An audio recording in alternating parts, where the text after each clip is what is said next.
The three genealogies of Jesus.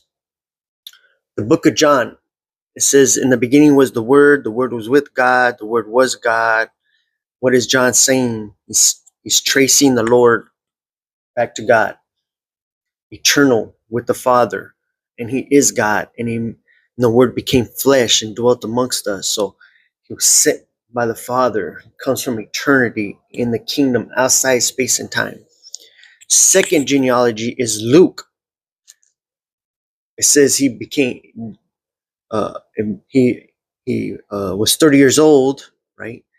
30 years old represents his priesthood. He's stepping into his priesthood. He had to be 30 years old. Two says supposedly Joseph, but it's not Joseph. Then it has to be Mary, right?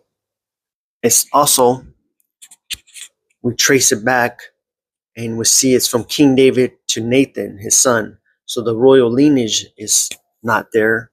It's a regular bloodline from King David, and we know the Messiah has to come from King David because 2 Samuel 7, 1 through 17 is the Davidic covenant with King David. So this is, Luke is telling us the bloodline of humanity of Jesus. So anytime anybody wants to know Jesus as a person, you read Luke. Matthew is not saying Joseph his father. He's saying this is the law of royalty through Joseph. So we know that in 2 Samuel 7, 1 through 17 is the Davidic covenant. We know four things. One, David's descendants will rule over Israel forever.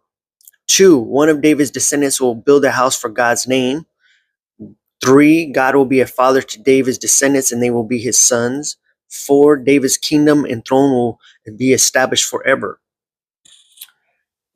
We also know that the Messiah can't be just a regular person because the Messiah has to be greater than David. So, but we know the Messiah is the son of David.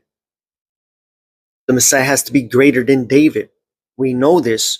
This is reason why we know this is because man imputes sin. This is my understanding. I'm going to teach where I get it from. You don't have to believe it, but Joseph could not be the biological father of Jesus because he impute sin. Because Adam brought sin into the world, not Eve. Adam brought sin into the world, right? And Jesus is without sin. The only way he can be without sin is he wasn't created by a human person, a man, right? And I'm going to read what he wrote in Psalms 51. You don't have to believe this.